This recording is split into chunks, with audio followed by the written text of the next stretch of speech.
आज हमारा टॉपिक है ब्रोंकिएक्टासिस।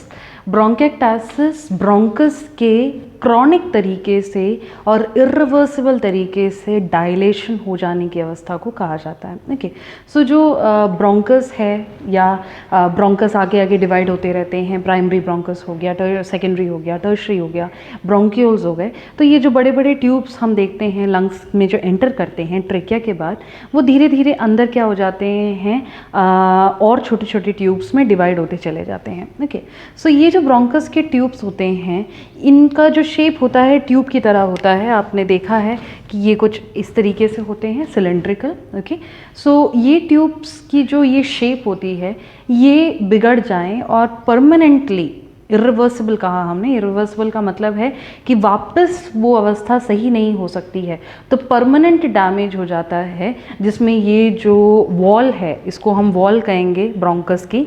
तो ये जो वॉल है या जो दीवार जैसी दिख रही है, उसमें हमेशा हमेशा के लिए डायलेशन हो जाना, मतलब ये बहुत ज़्यादा विस्तारित हो जाएं या बहुत ज़्यादा डायलेटेड ही रह जाएं और वापस अपने शेप में ना आ पाएँ। और इनके अंदर इनमें सिर्फ डायलेशन ही नहीं होता, इनके अंदर ये मतलब ये कुछ इस तरीके से हो जाते हैं, ठीक है। और उसके बाद इनमें म्यूकस यहाँ इकट्ठा होना स्टार्ट हो जाता है इस तरीके से। तो आप देखेंगे कि ये जो वॉल था, इसका जो आकार है वो ख़राब हो गया है। ये बहुत ज़्यादा ऐसे ढीले तरीके से या बहुत ज़्यादा विस्तारित या बहुत ज़्यादा डायलेटेड हो गए हैं। और साथ ही साथ इसका मतलब ये नहीं है कि वो एरिया बिल्कुल खाली हो गया है तो पहले से ज़्यादा एयर उसमें से जा सकता है। उसके विपरीत इसके डायलेट होने के बाद इनमें इतना एक्सेस में म्यूकस प्रोड्यूस होता है रोज़ाना कि इनमें बहुत बड़े बड़े मोटे मोटे परत में म्यूकस के जो प्लग हैं वो बन जाते हैं। और पहले से भी जब मतलब वो इतने विस्तारित नहीं थे, तब जितना एयर जाता था उसके मुकाबले अब और भी बहुत कम एयर इसमें से पास हो पाता है। ओके, सो इस हिसाब से इस तरीके का कुछ एक डिसऑर्डर कंडीशन वहाँ पे हो जाता है और उस एक अवस्था को हम कहते हैं ब्रोंकिएक्टासिस। ओके, सो क्रॉनिक इरिवर्सिबल या permanent dilation of the bronchi. Okay, so that is the definition. Next हम बात करते हैं कि क्या कारण हो सकते हैं ब्रोंकिएक्टासिस होने के। तो कारण में दो तरीके के कारण हो सकते हैं। एक कारण होता है कि एक पैदाइशी एक जेनेटिकल कंडीशन होता है जिसको सिस्टिक फिब्रोसिस कहा जाता है। सो सिस्टिक फिब्रोसिस के साथ पैदा हुए जो बच्चे होते हैं, उनमें हम देखते हैं कि म्यूकस का प्रोडक्शन बहुत ज़्यादा होता है। सो म्यूकस का प्रोडक्शन बहुत ज़्यादा होने की वजह से हम देखते हैं कि म्यूकस यहाँ पे भरता चला जाता है और कुछ कुछ ब्रोंकस के जो वॉल्स हैं वो हमेशा के लिए ख़राब हो जाते हैं।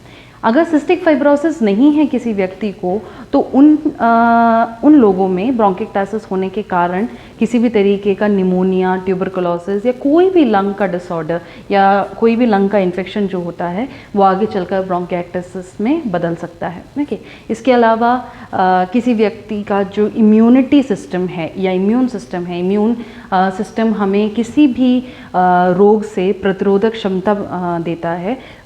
उस एक इम्यून सिस्टम की कमी होना किसी व्यक्ति के शरीर में, वो भी एक कंडीशन हो सकता है। लंग्स में ट्यूमर होना एक कंडीशन हो सकता है जिसकी वजह से ब्रोंकिएक्टासिस हो सकता है। ओके, नेक्स्ट हम बात करते हैं पैथोफिजियोलॉजी की। तो पैथोफिजियोलॉजी में क्या होता है कि सबसे पहले जैसे हम मान लेते हैं कि कोई इन्फेक्शन हुआ हो या किसी भी तरीके का और प्रॉब्लम रहा हो, जैसे सिस्टिक फिब्रोसिस है या कुछ भी, तो उस कंडीशन में वो ब्रोंकस में एक इन्फ्लेमेशन होगा तो धीरे धीरे वहाँ पे सेल खराब होने लगेंगे। सेल खराब होने के साथ साथ हमने कहा कि जैसे ही शुरुआती तौर पर ब्रोंकिएक्टासिस शुरू हो जाता है तो म्यूकस बहुत ज़्यादा बनने लगता है। तो म्यूकस वहाँ बहुत ज़्यादा बनने लगेगा। म्यूकस बनते बनते वहाँ पे एक बहुत मोटी मोटी परत सी जम जाएगी और धीरे धीरे वहाँ पे इतना ज़्यादा प्रेशर पड़ेगा वॉल पे, और वॉल के जो सेल्स हैं वो भी इतने ज़्यादा ख़राब होने लगेंगे कि इन सारी चीज़ों की वजह से जो वॉल्स हैं उनका जो एक स्ट्रक्चर था या एक आकार था वो ख़राब हो जाएगा और बिल्कुल वहाँ पे एक डायलेशन स्टार्ट हो जाएगा। ओके, और वो डायलेशन ऐसा रहेगा कि वो वापस हम किसी भी ट्रीटमेंट के द्वारा भी उसको सही नहीं कर पाएंगे, तो उसको हम ब्रोंकिएक्टासिस कह रहे हैं। लक्षणों के बारे में बात करें तो क्योंकि एयर की कैपेसिटी जो है, एयर फ्लो करने की जो कैपेसिटी बहुत कम हो जाती है, इस वजह से हम देखते हैं कि पेशेंट को डिस्निया होगा। ओके, डिस्निया के साथ साथ हम देखते हैं कि नीलापन आ सकता है बहुत एयर ऑक्सीजन की कमी की वजह से, जिसको हम साइनोसिस कह रहे हैं। और क्योंकि ये एक परमानेंट डैमेज है और इसकी वजह से प्रॉब्लम ज़्यादा होती है, ये एक क्रॉनिक डिसऑर्डर है, इनकी वजह से धीरे धीरे ऑक्सीजन की जो कमी है उसकी वजह से हम देखते हैं कि क्लबिंग ऑफ फिंगर्स हो जाता है। क्लबिंग ऑफ फिंगर्स का मतलब है कि जो ये फिंगर्स होते हैं, उंगलियां होती हैं, वहाँ के जो नेल्स होते हैं, जो एंड पार्ट होता है, ये बहुत ज़्यादा राउंडेड दिखने लगते हैं, क्योंकि ऑक्सीजन ना पहुँच पाने की वजह से वहाँ पे जो वेसल्स हैं, वहाँ पे जो सेल्स हैं वो ख़राब होने लगते हैं और बहुत ज़्यादा राउंडेड टाइप लगने लगते हैं, उसको हम क्लबिंग कहते हैं। इसी के साथ साथ जो कफ म्यूकस है वो बहुत ज़्यादा थिक म्यूकस निकलता है, कफिंग बहुत ज़्यादा होती है। और क्योंकि ये म्यूकस इतना ज़्यादा वहाँ पे इकट्ठा होता है तो बहुत ज़्यादा इजी होता है बैक्टीरिया को, वायरस को या फंगाई को वहाँ पे आके प्रोलिफरेट होने में या वहाँ पे आके ग्रो करने में, और इस वजह से पेशेंट को बहुत रेगुलर में इन्फेक्शन होने के चांसेस बने रहते हैं। ओके, इसके साथ साथ हम देखते हैं कि क्योंकि ये म्यूकस बहुत ज़्यादा भर रहा है, वहाँ पे प्रेशर बहुत ज़्यादा है, इसकी वजह से चेस्ट पेन हो सकता है। साथ ही साथ जब पेशेंट कफ़ करेंगे, क्योंकि ये थिक म्यूकस है, इस वजह से जब कफ़ करेंगे तो कफ़िंग के दौरान म्यूकस तो आएगा ही, साथ साथ जो बहुत छोटे छोटे ब्लड वेसल्स हैं वो भी इस कफिंग और प्रेशर की वजह से टूट सकते हैं और ब्लीडिंग हो सकती है। तो कफ में ब्लीडिंग आना हम हेमोप्टाइसिस कहते हैं। इन सब कारणों, इन सब लक्षणों के साथ साथ हम देखते हैं कि पेशेंट बहुत वीक हो जाते हैं, जो वज़न है वो बहुत कम हो जाता है, तो वेट लॉस वगैरह भी हम पेशेंट्स में देखते हैं। नेक्स्ट हम देखते हैं डायग्नोस्टिक इवैल्यूएशन। डायग्नोस्टिक इवैल्यूएशन में हम जांच में हम पेशेंट की एक प्रॉपर हिस्ट्री लेते हैं, ये जानने के लिए कि उन्हें कोई जेनेटिक डिसऑर्डर तो नहीं था, जब वो पैदा हुए थे तब कोई प्रॉब्लम तो नहीं रही है, उनको किसी और तरीके का रेस्पिरेटरी इन्फेक्शन, निमोनिया, ट्यूबरकुलोसिस की हिस्ट्री तो नहीं रही है। ये सारी चीज़ें हम पता करते हैं और साथ ही साथ हम पता करते हैं कि एक्सरे कराते हैं, एक्सरे, CT, MRI, ये सारी चीज़ें कराएंगे। और साथ ही साथ हम पेशेंट को जो फ्लूइड भर रहा है उस चीज़ के लिए, जो थिक म्यूकस बढ़ रहा है तो इन्फेक्शन है या नहीं, ये जानने के लिए हम ब्लड का कल्चर कराते हैं, जो म्यूकस आता है उसका कल्चर करा सकते हैं। तो ये सारी चीज़ें करा कर भी हमें पता चलता है कि इन्फेक्शन है या नहीं है। ओके, सो ये सारी चीज़ें हम कर सकते हैं जिन पेशेंट्स को ब्रोंकाइटिस होता है। नेक्स्ट बात करते हैं हम मेडिकल मैनेजमेंट की। मेडिकल मैनेजमेंट में हम एंटीबायोटिक्स दे सकते हैं। एंटीबायोटिक्स के साथ साथ हम म्यूकस को पतला करने के लिए म्यूकोलाइटिक्स दे सकते हैं, प्रॉपर ऑक्सीजन थेरेपी दे सकते हैं।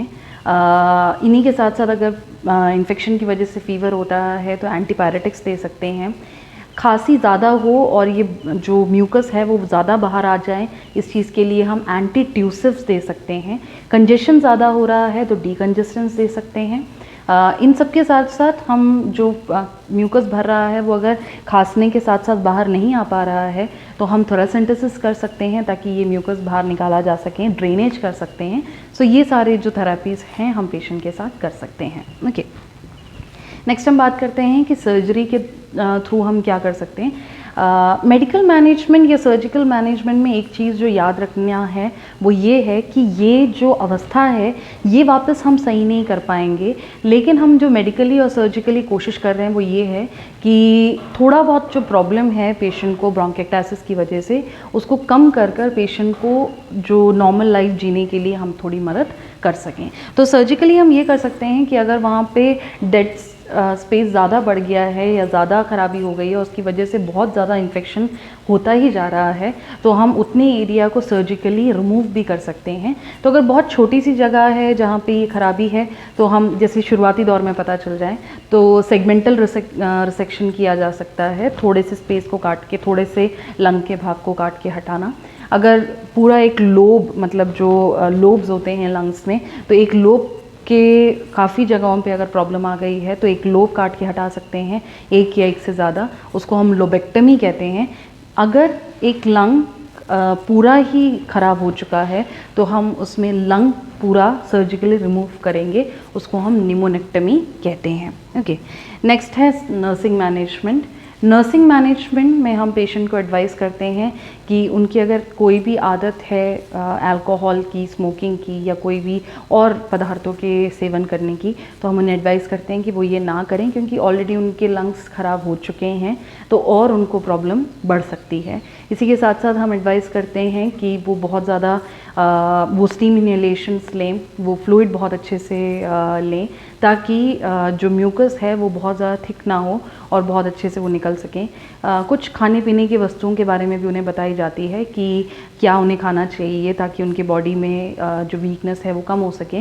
और साथ ही साथ कुछ ऐसे खाने की वस्तुएं भी होती हैं जिनकी वजह से म्यूकस और ज़्यादा गाढ़ा हो सकता है, तो वो जो खाद्य पदार्थ हैं उनको अवॉइड करने के लिए भी कहा जा सकता है। देखिए, सो ये था ब्रोंकिक्टासिस के बारे में, एक ऐसी कंडीशन जब क्रॉनिक तरीके से परमानेंटली जो वॉल होते हैं ब्रोंकस के वो ख़राब हो जाते हैं, तो उन्हें हम ब्रोंकिक्टासिस कहते हैं। अगर इस टॉपिक से रिलेटेड आपको कोई भी डाउट है तो आप पूछ सकते हैं। Thank you.